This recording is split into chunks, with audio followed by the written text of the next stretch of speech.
नमस्कार साथियों, मैं doctor Arun Kumar Verma, assistant professor राजनीति विज्ञान विभाग, एक नए विषय के साथ आपका स्वागत करता हूं। दोस्तों, आज हम लोग बात करेंगे नवीन लोक प्रबंध के बारे में।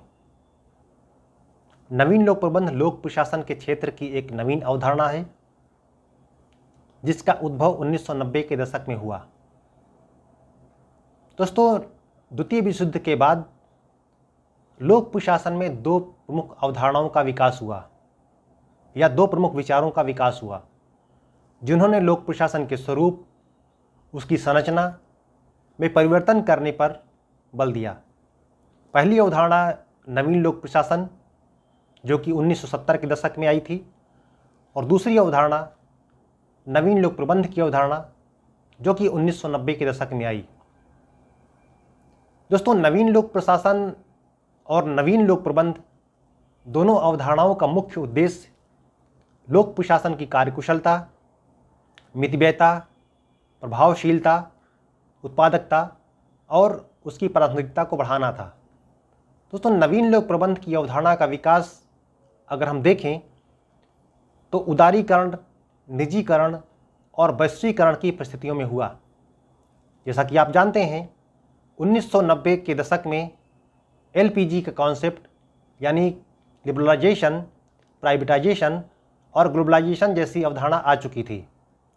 एलपीजी के कॉन्सेप्ट ने या उदारीकरण, निजीकरण और वैश्वीकरण के कॉन्सेप्ट ने की प्रक्रिया ने लोक प्रशासन के कार्य को, उसकी भूमिका को बहुत अधिक प्रभावित किया।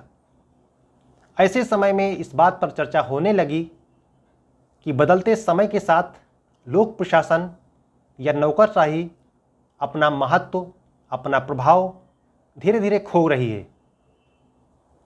तो इन परिस्थितियों में विभिन्न विचारकों ने नौकरशाही की कमियों की ओर ध्यान आकृष्ट करते हुए नवीन लोक प्रबंध जैसी अवधारणा पर बल दिया। दोस्तों, यदि नवीन लोक प्रबंध की अवधारणा के विकास की हम बात करें तो यद्यपि नवीन लोक प्रबंध शब्द का सबसे पहले प्रयोग क्रिस्टोफर हुड ने अपने लेख में किया था। क्रिस्टोफर हुड ने 1991 में एक लेख लिखा था, एक आर्टिकल लिखा था, जिसका टाइटल था a public management for all season. A public management for all season नामक टाइटल में, आर्टिकल में या लेख में क्रिस्टोफर हुड ने नवीन लोक प्रबंध यानी न्यू पब्लिक मैनेजमेंट शब्दावली का प्रयोग किया था। लेकिन यदि हम इसके विकास की बात करें, नवीन लोक प्रबंध की अवधारणा के विकास की बात करें, तो वास्तव में इस अवधारणा का विकास 1970 के दशक में देखा जा सकता है। 1970 के दशक में गॉर्डन टुलाक नामक एक व्यक्ति ने, एक विचारक ने एक पुस्तक लिखी, जिसका टाइटल था द पॉलिटिक्स एंड ब्यूरोक्रेसी, जो कि 1965 में प्रकाशित हुई थी। 1965 में प्रकाशित हुई इस पुस्तक में गॉर्डन टुलाक ने नौकरशाही की कमियों की ओर ध्यान आकृष्ट कराया था और कहा था कि बदलते समय के साथ नौकरशाही अपना महत्व, अपना प्रभाव खोती जा रही है। इसी क्रम को आगे बढ़ाते हुए 1967 में एंथनी डाउन्स ने भी एक पुस्तक लिखी।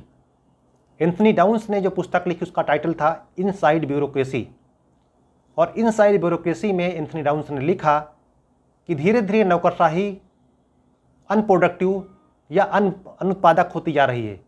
धीरे धीरे उसका प्रभाव कम होता जा रहा है। क्यों? क्योंकि नौकरशाही के क्षेत्र में, लोक प्रशासन के क्षेत्र में या सार्वजनिक प्रशासन के क्षेत्र में कहीं ना कहीं प्रतियोगिता के माहौल की कमी है, कहीं ना कहीं कॉम्पिटिटिव एटमॉस्फेयर कमी है। इसीलिए धीरे धीरे नौकरशाही अपना महत्व, अपना प्रभाव खोती जा रही है। दोस्तों, इसी विचार को आगे बढ़ाते हुए 1971 में विलियम निस्कानेन ने भी एक पुस्तक लिखी। विलियम निस्कानेन ने जो पुस्तक लिखी उसका टाइटल था bureaucracy and representative government. Bureaucracy and representative government में विलियम निस्कानेन ने कहा कि नौकरशाही धीरे धीरे अपना महत्व क्यों खोती जा रही है। इसलिए क्योंकि नौकरशाही के क्षेत्र में किसी प्रकार की प्रतियोगिता का माहौल, किसी प्रकार का कॉम्पिटिटिव एटमॉस्फेयर नहीं पाया जाता। नौकरशाही में जो सेवाएं हैं, जो सुविधाएं हैं, वो पहले से फिक्स होती हैं। पदोन्नति या लाभ अपने अधिकारियों को खुश करने से मिल जाती हैं। इसलिए नौकरशाही में किसी प्रकार की कार्यकुशलता बढ़ाने का प्रयास नहीं किया जाता है। तो इसलिए यदि हम देखें तो नवीन लोक प्रबंध की अवधारणा का वैचारिक विकास अगर देखें तो गोल्डन टुलाक या एंथनी डाउन्स या निष्कारण की रचनाओं में देखने को मिलता है। उसके बाद यदि हम दोस्तों देखें तो 1980 के दशक में आप देखें तो ब्रिटिश प्रधानमंत्री मार्गरेट थैचर ने भी नौकरशाही कमियों की ओर हमारा ध्यान आकृष्ट कराया था।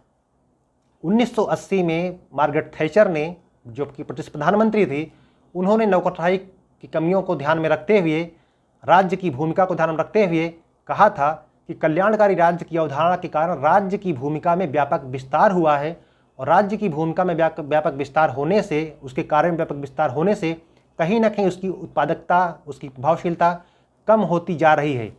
इसलिए नौकरशाही को लाभ प्रदान करने के लिए, लाभ की स्थिति में रखने के लिए, उसको कार्यकुशल बनाने के लिए हमको लोक निगम या पब्लिक इंटरप्राइजेस को प्राइवेटाइज करने की आवश्यकता है। तो दोस्तों यदि देखें, वास्तव में जो कॉन्सेप्ट ऑफ प्राइवेटाइजेशन है, ये कोई नवीन अवधारणा नहीं है। इस पर बहुत पहले 1980 में ब्रिटिश प्रधानमंत्री मार्गरेट थैचर ने बात की थी। उसके बाद यदि देखें तो 1981 में अमेरिकी राष्ट्रपति रोनाल्ड रीगन ने नौकरशाही की कमियों पर ध्यान आकृष्ट करते हुए, राज्य की भूमिका की ओर ध्यान आकृष्ट करते हुए कहा था कि राज्य, अब वो समय आ गया है कि राज्य की भूमिका को सीमित किया जाए। राज्य की भूमिका को, राज्य के कार्य को या नौकरशाही के कार्य को, लोक प्रशासन कार्य को पुनः परिभाषित किया जाना चाहिए, उसको रीडिफाइन किया जाना चाहिए।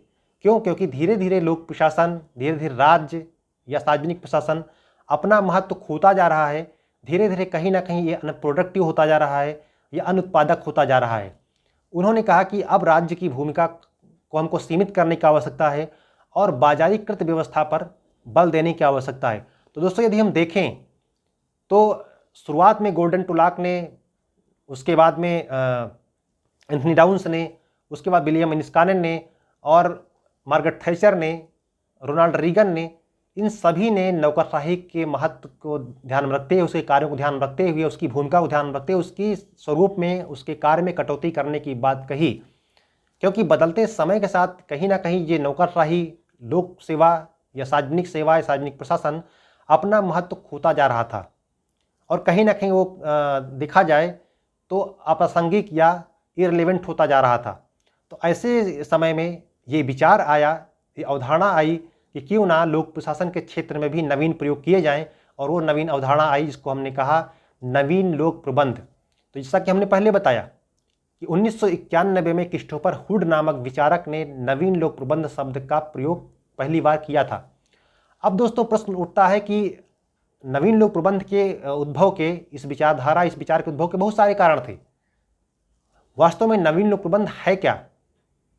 तो नवीन लोक प्रबंध लोक प्रशासन के क्षेत्र की एक ऐसी अवधारणा है जो मुख्य रूप से 3 तत्वों पर बल देती है। नवीन लोक प्रबंध मुख्य रूप से 3 E's पर बल देती है।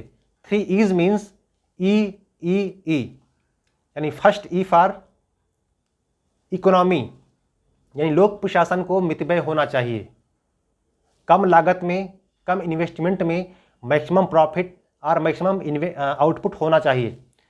दूसरा ई है जिसको हम कहते हैं इफिशियंसी, यानी कार्यकुशलता। नवीन लोक प्रबंध लोक प्रशासन की कार्यकुशलता पर बल देता है। अब कार्यकुशलता कैसे आएगी? उसके लिए नवीन कार्य पद्धतियों की, नवीन नियमों की, नवीन तकनीकों की, नवीन प्रबंधकीय तकनीकों को प्रयोग करने की आवश्यकता है, जो कि निजी क्षेत्रों में, निजी क्षेत्र के संगठनों में प्रयोग की जाती हैं। तीसरा जो महत्वपूर्ण तत्व है वो है इफेक्टिवनेस, यानी प्रभावशीलता। जैसा कि आप जानते हैं, लोक प्रशासन के द्वारा तमाम सारी लोक कल्याण की नीतियों को लागू किया जाता है, तमाम बजट भी उस पर व्यय किया जाता है, लेकिन कभी लोक प्रशासन के क्षेत्र में इस बात पर चिंता नहीं की जाती, इस बात पर चर्चा नहीं की जाती कि वास्तव में क्या उन नीतियों का प्रभाव क्या है। वास्तव में क्या उन नीतियों ने किसी वर्ग समूह की, व्यक्ति समूह के जीवन को परिवर्तन करने का साधन बनी? उनका महत्व क्या रहा? उनका प्रभाव क्या पड़ा? तो अगर हम देखें तो नवीन लोक प्रबंध मुख्य रूप से 3 E's की बात करता है, जिसमें पहला E इकोनॉमी यानी मितव्ययता पर बल देता है, यानी लोक प्रशासन को मितव्ययता पर ध्यान देना चाहिए। दूसरा इफिशियंसी, यानी लोक प्रशासन कार्यकुशल होना चाहिए।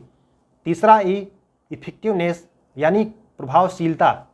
तो नवीन लोक प्रबंध मुख्य रूप से 3 पद्धतियों पर, 3 कार्यों पर, 3 लक्ष्यों पर केंद्रित है। यानी लोक प्रशासन पहले तो मितव्यय होना चाहिए, यानी किस प्रकार से हम मिनिमम इन्वेस्टमेंट में मैक्सिमम आउटपुट और मैक्सिमम प्रॉफिट गेन करें। दूसरा, किस प्रकार से हम अपने कार्य को कार्यकुशल बनाएं, अपने जो वर्कर्स हैं, जो एम्प्लॉइज़ हैं, जो ब्यूरोक्रेट्स हैं, जो कर्मी हैं, उनको कैसे हम कार्यकुशल बनाएं, कैसे उनको हम उनके कार्य में इफिशियंसी लेकर के आएँ। और तीसरा, उनके कार्यों का प्रभाव समाज पर पड़े, कैसे उनको हम प्रभावशील बनाएं। तो दोस्तों यदि हम देखें तो नवीन लोक प्रबंध की अवधारणा मुख्य रूप से लोक प्रशासन को एक व्यावसायिक प्रशासन बनाने की बात करता है। अगर हम नवीन लोक प्रबंध को समझें तो जेन एरिक लेन नामक एक विचारक हैं। जेन एरिक लेन नामक विचारक ने कहा था कि निजी क्षेत्रों में प्रयुक्त होने वाली प्रबंध की तकनीकों को सार्वजनिक प्रशासन पर लागू करना ही नवीन लोक प्रबंध है। यानी जेन एरिक लेन ने कहा कि निजी क्षेत्रों में यानी निजी प्रशासन क्षेत्र में प्रयुक्त की जाने वाली प्रबंध की तकनीकों को, उन मेथड्स को सार्वजनिक प्रशासन में लागू करना ही नवीन लोक प्रबंध है, ताकि लोक प्रशासन की कार्यकुशलता को, उसकी प्रभावशीलता को, मितव्ययता को और उसकी प्रासंगिकता को हम बढ़ा सकें। तो दोस्तों यदि हम देखें तो नवीन लोक प्रबंध का जो विकास है, इस अवधारणा का जो जन्म है, वो कहीं ना कहीं लोक प्रशासन की अकुशलता के कारण हुआ, लोक प्रशासन के क्षेत्र में आई कमियों के कारण हुआ। क्योंकि अगर देखें तो नौकरशाही वास्तव में कहीं ना कहीं आप देखें प्रशासन का आधार है, लेकिन नौकरशाही तमाम प्रकार की समस्याओं को भी जन्म देता है, तमाम प्रकार की समस्याओं को पैदा करती है। क्योंकि नौकरशाही का जो कार्य है, नौकरशाही की जो भूमिका संरचना है, वो कई बार नकारात्मक देखी गई है। इसीलिए विभिन्न विचारकों ने नौकरशाही के कार्यों को, नौकरशाही को सीमित करने पर की बात की और कहा कि हमको लोक प्रशासन के बहुत सारे कार्यों को वास्तव में निजी क्षेत्र के हवाले कर देना चाहिए, निजी क्षेत्र के सुपुर्द कर देना चाहिए, या उनमें निजी क्षेत्रों की भागीदारी को बढ़ाना चाहिए, जिससे सार्वजनिक क्षेत्र में भी हम कार्यकुशलता ला पाएंगे, मितव्ययता ला पाएंगे, प्रभावशीलता ला पाएंगे और प्रासंगिकता को ला पाएंगे। दोस्तों यदि हम बात करें तो 1992 में डेविड ऑसबॉर्न और टेड गैबलर नामक 2 विचारकों ने एक पुस्तक लिखी थी। यानी डेविड ऑसबॉर्न और टेड गैबलर नामक विचारकों ने एक पुस्तक लिखी थी जिसका टाइटल था री इन्वेंटिंग गवर्नमेंट। री इन्वेंटिंग गवर्नमेंट में ऑसबॉर्न और टेडलर ने कहा था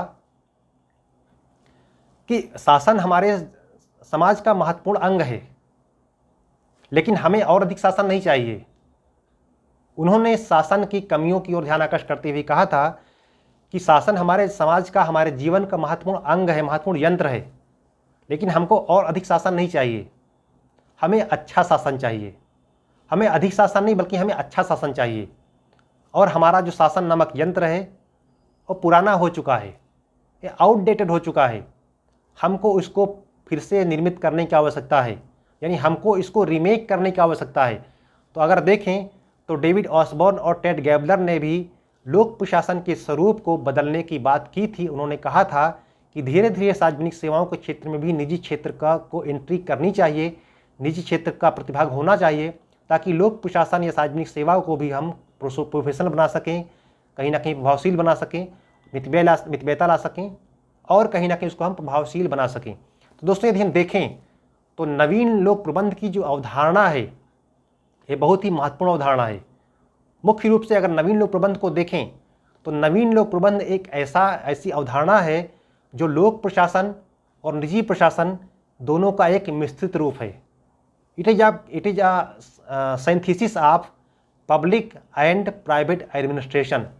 यानी लोक प्रबंध की अवधारणा, नवीन लोक प्रबंध की अवधारणा लोक प्रशासन और निजी प्रशासन की एक सम्मिलित अवधारणा है या एक मिश्रित अवधारणा है, जिसका उद्देश्य है लोक प्रशासन को कार्यकुशल, मितव्यय, प्रभावशील और प्रासंगिक बनाना। तो दोस्तों देखें तो अब हम बात करें कि नवीन लोक प्रबंध की विशेषताएं क्या हैं, नवीन लोक प्रबंध के लक्ष्य क्या हैं, what are the goals of new public management. तो अगर देखें तो डेविड ऑसबॉर्न और टेड गैबलर ने अपनी पुस्तक री इन्वेंटिंग गवर्नमेंट में नवीन लोक प्रबंध के 10 लक्ष्यों की, 10 गोल्स की बात की थी। सबसे पहला गोल उन्होंने जो बताया था वो था कैटलिटिक गवर्नमेंट, यानी उत्प्रेरक शासन। कैटलिटिक गवर्नमेंट यानी उत्प्रेरक शासन, पहला जो पॉइंट बताया उन्होंने कैटलिटिक गवर्नमेंट या उत्प्रेरक शासन, यानी ऐसा शासन जो प्रोएक्टिव हो, जिसका कार्य केवल और केवल नीतियों को क्रियान्वयन करना ना हो, बल्कि लोक प्रशासन कार्य, शासन कार्य मानवीय समाज के समक्ष आने वाली समस्याओं को भी दूर करना हो। और उसके लिए लोक प्रशासन को एक प्रोएक्टिव एक अप्रोच अडॉप्ट करने की आवश्यकता होगी, यानी ऐसा शासन जो उत्प्रेरक हो, लोगों की समस्याओं को, समाज समस्याओं को दूर करने वाला हो, केवल सेवा प्रदाता के रूप में ना काम करे, केवल पॉलिसी इम्प्लीमेंटेटर के रूप में कार्य न करे, बल्कि मानव समाज के क्षेत्र में आने वाली हर समस्या को दूर करने वाला ऐसा प्रशासन हो। ये पहला लक्ष्य था जो ऑसबोर्न और गैबलर ने बताया। जो दूसरा लक्ष्य था, जो दूसरा गोल था, वो था सामुदायिक स्वामित्व की शासन व्यवस्था। जैसा कि आप जानते हैं कि लोक प्रशासन में नौकरशाही का आधिपत्य होता है। ब्यूरोक्रेसी नौकरशाही जैसा चाहती वैसा कार्य करती है, उसमें जनता की सहभागिता नाम मात्र की होती है या बिल्कुल ना के बराबर होती है। तो अगर लोक प्रबंध के हम दूसरे लक्ष्य की बात करें, जो कि सामुदायिक स्वामित्व वाले शासन की बात करता है, ये कहता है कि अगर शक्ति का केंद्रीकरण, सत्ता केंद्रीकरण नौकरशाही के पक्ष में होगा तो अकुशलता का भी जन्म होगा, भ्रष्टाचार का भी जन्म होगा। इसलिए लोक सेवा के क्षेत्र में, सार्वजनिक सेवा के क्षेत्र में नौकरशाही के स्वामित्व को समाप्त किया जाना चाहिए, उससे वापस लिया जाना चाहिए, और वो शक्तियाँ, वो सारे कार्य जनता को या समुदाय को या समाज को सौंपने की आवश्यकता है। दोस्तों, जो तीसरा जो लक्ष्य है वो है प्रतिस्पर्धात्मक शासन व्यवस्था या प्रतिस्पर्धात्मक शासन, यानी कॉम्पिटिटिव गवर्नमेंट। जैसा कि आप जानते हैं कि लोक प्रशासन के क्षेत्र में किसी भी प्रकार की कोई प्रतिस्पर्धा नहीं पाई जाती, किसी प्रकार की कोई ऐसी कॉम्पिटिटिव एटमॉस्फेयर नहीं पाया जाता है जहां पर सार्वजनिक सेवा या ब्यूरोक्रेट्स अपनी क्षमता को बढ़ाने का प्रयास करें। तो जो तीसरी जो मांग है, जो तीसरा लक्ष्य है कि सार्वजनिक सेवा के क्षेत्र में भी नए संगठनों का प्रवेश होना चाहिए, नई व्यवस्थाओं का प्रवेश होना चाहिए। उससे क्या होगा, लोक सेवा के क्षेत्र में, सार्वजनिक सेवा के क्षेत्र में भी एक प्रतिस्पर्धात्मक माहौल बनेगा, और जब प्रतिस्पर्धात्मक माहौल बनेगा तो निश्चित रूप से नौकरशाही या ब्यूरोक्रेट्स अपनी कार्यकुशलता को बढ़ाने का प्रयास करेंगे, अपने कार्यों को और प्रभावी ढंग से बनाने का प्रयास करेंगे और अपने कार्य को मितव्यय बनाने का भी प्रयास करेंगे। चौथा जो लक्ष्य है नवीन लोक प्रबंध का, वो है उद्देश्य युक्त शासन। जैसा कि आप जानते हैं, हालांकि शासन का तो उद्देश्य तो होता है, शासन उद्देश्य को लेकर कार्य करता है, लेकिन शासन उद्देश्य से ज़्यादा अपने नीतियों पर बल देता है कि किस प्रकार से पॉलिसीज इंप्लीमेंट किया जाए, और पॉलिसी इंप्लीमेंट करते समय वो लक्ष्य की ओर ध्यान नहीं देते हैं। उनका मुख्य उद्देश्य होता है किस प्रकार से हम अच्छे ढंग से पॉलिसी इंप्लीमेंट करें। लेकिन अगर हम उद्देश्य को ध्यान में रखते हुए पॉलिसी इंप्लीमेंट करेंगे, किसी नीति को क्रियान्वित करेंगे, तो निश्चित रूप से उस पॉलिसी का जो आउटकम होगा, उसका जो रिजल्ट होगा, वो अधिक अच्छा होगा, अधिक प्रभावी होगा। इसीलिए चौथा लक्ष्य है वो है उद्देश्य युक्त शासन व्यवस्था होनी चाहिए, यानी शासन व्यवस्था को उद्देश्य ध्यान में रखते हुए कार्य करना चाहिए। जो पांचवा जो लक्ष्य बताया ऑसबोर्न और गैबलर ने, वो है रिजल्ट ओरिएंटेड गवर्नमेंट, यानी परिणाम उन्मुखी सरकार या परिणाम उन्मुखी शासन व्यवस्था। हम देखते हैं लोक प्रशासन के क्षेत्र में तमाम तरह की पॉलिसीज फार्मुलेट की जाती, तमाम तरह की पॉलिसी बनाई जाती हैं, इम्प्लीमेंट की जाती हैं, लेकिन वास्तव में वो कितना रिजल्ट ओरिएंटेड होती हैं, इस पर कभी हम चर्चा नहीं करते। तो नवीन लोक प्रबंध इस बात की चर्चा करता है, इस बात पर बल देता है कि वास्तव में लोक प्रशासन को रिजल्ट ओरिएंटेड होना चाहिए, लक्ष्य पर ध्यान देना चाहिए, और साथ साथ रिजल्ट पर भी ध्यान देना चाहिए, परिणाम पर ध्यान दिया जाना चाहिए कि किस प्रकार से हम अच्छा परिणाम हासिल करें, किस प्रकार से हमारा रिजल्ट, हमारा आउटकम, हमारा कॉन्सिक्वेंसेस ठीक हो। इस बात पर भी नवीन लोक प्रबंध बल देता है। और जो चौथा लक्ष्य है वो है क्लाइंट और कस्टमर ओरिएंटेड गवर्नमेंट, यानी ग्राहकों के उन्मुख सरकार होनी चाहिए। सरकार किसके लिए है, तो शासन किसके लिए है? ऑब्वियसली जनता के लिए है, ग्राहकों के लिए है, जनता ही ग्राहक है। अगर उसके हितों को ध्यान ना दे रखा जाए और केवल प्रोसेस पर बात करें, केवल हम नीति के क्रियान्वयन पर बात करें, ग्राहकों के, कस्टमर्स के हितों की बात ना करें, तो लोक प्रशासन औचित्यविहीन हो जाएगा, कोई मतलब नहीं, मीनिंगलेस हो जाएगा, अर्थहीन हो जाएगा। क्योंकि लोक प्रशासन की स्थापना ही लोक कल्याण के लिए हुई है, और लोक कल्याण को अगर ध्यान न रखा जाए, उस लक्ष्य को प्राप्त ना किया जाए, उस लक्ष्य को ध्यान रखते हुए नीति को न क्रियान्वित किया जाए, तो अर्थहीन है। इसलिए छठा जो लक्ष्य है वो है ग्राहकोन्मुखी सरकार या ग्राहकोन्मुखी शासन व्यवस्था, यानी शासन, लोक प्रशासन को ग्राहकों के हितों को ध्यान में रखते हुए शासन को संचालन करना, जो कि नौकरशाही ऐसा नहीं करती थी।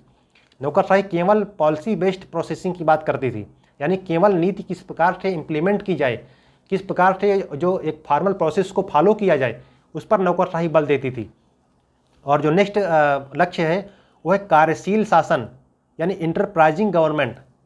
इंटरप्राइजिंग गवर्नमेंट की जब हम बात करते हैं तो आप जानते हैं कि जो ये टर्म है इंटरप्राइजिंग, ये बेसिकली निजी क्षेत्र से आया हुआ है, यानी ऐसे संगठनों से संबंधित होता है जो लाभ के लिए कार्य करते हैं और हमेशा लाभ में रहते हैं। जो छठा आधार है जिसको हमने बताया कार्यशील शासन। कार्यशील शासन तात्पर्य है कि लोक प्रशासन के संगठन को, सार्वजनिक संगठन को इस प्रकार से कार्य करना चाहिए कि किस प्रकार से हम अधिक लाभ प्राप्त कर सकें।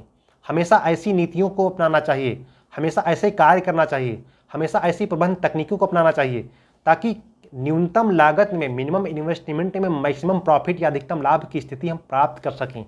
तो जिस प्रकार से निजी प्रशासन कार्य करते हैं, जिस प्रकार से इंटरप्राइजेज कार्य करते हैं, उस प्रकार से लोक प्रशासन को, सार्वजनिक संगठन को भी कार्यशील शासन के रूप में कार्य करना चाहिए ताकि अधिक से अधिक लाभ प्राप्त कर सकें। जो मितव्ययता का लक्ष्य है, इकोनॉमी का लक्ष्य है, उसको हम प्राप्त कर सकें। उसके बाद दोस्तों जो एक लक्ष्य है वो है पूर्वानुमान शासन व्यवस्था, यानी एंटीसिपेटरी गवर्नमेंट। अब आप देखते हैं कि लोक प्रशासन कार्य तो बहुत करता है, लेकिन लोक प्रशासन कई बार आप देखते हैं फ्यूचरिस्टिक नहीं होता, यानी भविष्यवादी नहीं होता। तो जब हम पूर्वानुमान वाली शासन व्यवस्था की बात करते हैं तो इसका तात्पर्य यह है कि प्रशासन के क्षेत्र में या समाज के क्षेत्र में या शासन प्रशासन क्षेत्र में आने वाली चुनौतियों के लिए तैयार रहना और उनकी कल्पना करना कि वास्तव में आज से कुछ वर्ष बाद, 1 वर्ष बाद, 2 वर्ष बाद, 3 वर्ष बाद किस प्रकार की शासन व्यवस्था आएगी, किस प्रकार चुनौतियाँ आएंगी, उसको भी दूर करने के लिए तैयार रहना। तो ये भी एक महत्वपूर्ण लक्ष्य है कि शासन व्यवस्था को, सार्वजनिक व्यवस्था को या लोक प्रशासन को पूर्वानुमान पर आधारित होना चाहिए, एंटीसिपेटरी होना चाहिए। और दोस्तों अगर लक्ष्य की बात करें तो विकेंद्रीकृत शासन व्यवस्था पर बल देता है। जो नवीन लोक प्रबंध है वो विकेंद्रीकृत शासन व्यवस्था यानी डिसेंट्रलाइज गवर्नमेंट सिस्टम की बात करता है या डिसेंट्रलाइज एडमिनिस्ट्रेटिव सिस्टम की बात करता है। आप जानते हैं कि नौकरशाही का सबसे बड़ा दोष है कि उसमें आप देखेंगे पावर एंड अथॉरिटी सेंट्रलाइज होती है। ब्यूरोक्रेसी कहीं ना कहीं डिसेंट्रलाइजेशन का विरोध करती है, विकेंद्रीकरण की अवधारणा का विरोध करती है। लेकिन नवीन लोक प्रबंध विकेंद्रीकरण की अवधारणा पर बल देती है और कहती है कि विकेंद्रीकरण जितना अधिक होगा उतना अधिक हम कार्य में सफल होंगे, उतना ही हमारा कार्य प्रभावशील होगा, उतना ही हमारा कार्य कहीं ना कहीं परिणामोन्मुखी होगा, रिजल्ट ओरिएंटेड होगा। इस प्रकार देखें तो नवीन लोक प्रबंध विकेंद्रीकृत गवर्नमेंट, विकेंद्रीकृत प्रशासन पर भी बल देता है। और इसी तरह देखें तो जो लास्ट लक्ष्य है, जो लास्ट पॉइंट है वो है मार्केट ओरिएंटेड गवर्नमेंट, यानी बाजार उन्मुख शासन व्यवस्था। बाजार उन्मुख यानी जैसी डिमांड वैसी सप्लाई। अब आप देखते हैं जैसी डिमांड वैसी सप्लाई की हम जब बात करते हैं तो ये चीज़ निजी प्रशासन में स्पष्ट देखने को मिलती है, लेकिन लोक प्रशासन के क्षेत्र में यह बिल्कुल देखने को नहीं मिलता। समस्याएं कुछ और प्रकार की हैं, लेकिन प्रशासन कार्य कोई दूसरा कर रहा है। प्रशासन कार्यों का जनता पर, समाज पर क्या प्रभाव पड़ रहा है, इसका कोई लेना देना नहीं होता है, इसका सरोकार बहुत ही कम देखने को मिलता है। तो वास्तव में नवीन लोक प्रबंध का जो नवीन लोक प्रबंध का जो 10th जो गोल है, 10वां लक्ष्य है, वो है लोक प्रशासन को, सार्वजनिक सेवा को बाजारों उन्मुख बनाना, बाजार के उन्मुख बनाना, यानी मार्केट ओरिएंटेड बनाना। यानी कुल मिलाकर हम देखें तो नवीन लोक प्रबंध का जो लक्ष्य है, नवीन लोक प्रबंध का जो उद्देश्य है वो ये है लोक प्रशासन को किस प्रकार से हम कार्यकुशल, प्रभावशील और एक व्यावसायिक प्रशासन के रूप में स्थापित करें, जिसके आधार पर नवीन लोक प्रबंध राज्य की भूमिका में कटौती की बात करता है, डाउनसाइजिंग की बात करता है, उसके आकार में कटिंग की बात करता है, कटौती की बात करता है, और कहता है कि राज्य की भूमिका एक डूअर के रूप में नहीं, बल्कि राज्य की भूमिका एक फैसिलिटेटर के रूप में, एक सर्विस प्रोवाइडर के रूप में होनी चाहिए। एक राज्य एक सेवा प्रदाता के रूप में होना चाहिए, वो एक डिस्ट्रीब्यूटर के रूप में होना चाहिए। राज्य केवल और केवल पॉलिसी फार्मुलेशन और राज्य केवल और केवल कानून निर्माता के रूप में नहीं होना चाहिए। राज्य किस प्रकार से जो गुड्स एंड सर्विसेज हैं, जो सेवा और वस्तुएं हैं, उनको किस ढंग से अच्छे समाज में सभी लोगों तक पहुंचाए, प्रभावशील तरीके से पहुंचाए, उसके लिए निजी क्षेत्र में प्रयुक्त होने वाली पद्धतियों को या उन नियमों को, उन तरीकों को अपनाए जाने की आवश्यकता है। इस पर नवीन लोक प्रबंध बल देता है। तो यदि संक्षेप में हम बात करें तो नवीन लोक प्रबंध मुख्य रूप से लोक प्रशासन के क्षेत्र की एक ऐसी अवधारणा है जो लोक प्रशासन को या सार्वजनिक प्रशासन को और अधिक व्यावसायिक करने की बात करता है, और अधिक व्यावसायिक बनाने की बात करता है, उसको और कार्यकुशल बनाने की बात करता है, उसको अधिक प्रभावशील बनाने की बात करता है, उसको अधिक मितव्यय बनाने की बात करता है। क्यों? क्योंकि कम से कम लागत में, कम से कम परिश्रम में, कम से कम इफर्ट में हम मैक्सिमम गेन, मैक्सिमम प्रॉफिट, अधिकतम लाभ हम प्राप्त कर सकें। उसके लिए लोक प्रशासन को बाजार उन्मुख करने की बात करता है और कहता है कि लोक प्रशासन के क्षेत्र में भी लोक विकल्प उपागम को अपनाने की आवश्यकता है।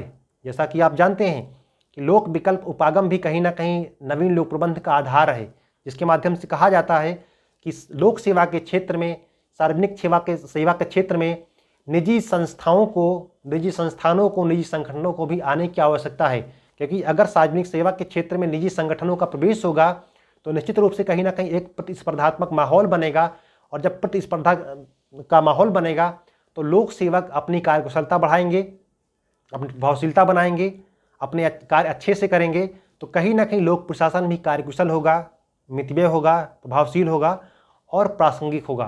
तो इस प्रकार जो नवीन लोक प्रबंध की अवधारणा है, लोक प्रशासन को और अधिक कार्यकुशल और अधिक लोकतांत्रिक और अधिक ग्राहकोन्मुखी और अधिक बाजारोन्मुखी और अधिक उत्तरदायी बनाने की बात करता है। दोस्तों, अगर हम नवीन लोक प्रबंध की बात करें तो नवीन लोक प्रबंध वास्तव में एक अच्छी अवधारणा है, एक प्रासंगिक अवधारणा है, लेकिन कहीं ना कहीं इसकी कुछ कमियां भी हैं।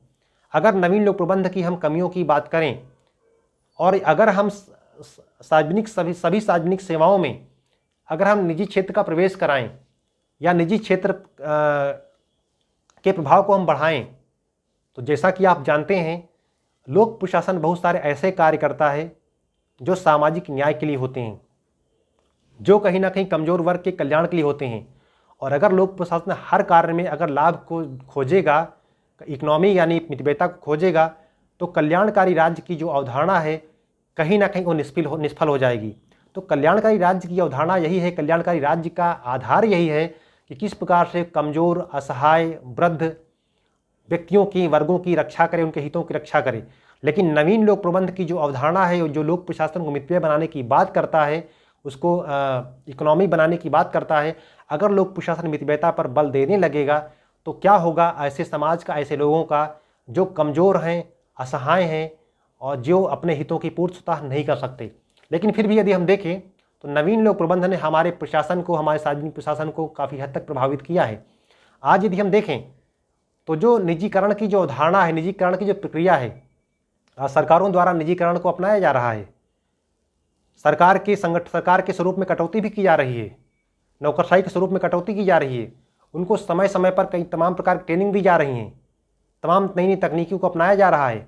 या लोक प्रशासन के क्षेत्र में आपने सुना होगा जो लेटरल एंट्री हो रही है, जो संयुक्त सचिव और डायरेक्टर लेवल के जो पोस्ट में सीधे निजी क्षेत्रों से जो प्रवेश कराया जा रहा है, ये भी सब कहीं अगर देखें तो नवीन लोक प्रबंध के प्रभाव के कारण ही है। क्योंकि इसलिए किया जा रहा है ताकि लोक प्रशासन की कार्यकुशलता को, प्रभावशीलता को, उसकी उत्पादकता को बढ़ा करके हम उस लक्ष्य को प्राप्त कर सकें जिसके लिए लोक प्रशासन की स्थापना की गई थी, या जो लोक प्रशासन का लक्ष्य है। तो मुझे लगता है कि ये कॉन्सेप्ट आपको समझ में आया होगा। मिलते हैं किसी अन्य टॉपिक के साथ अन्य लेक्चर में। आप सभी का बहुत बहुत धन्यवाद।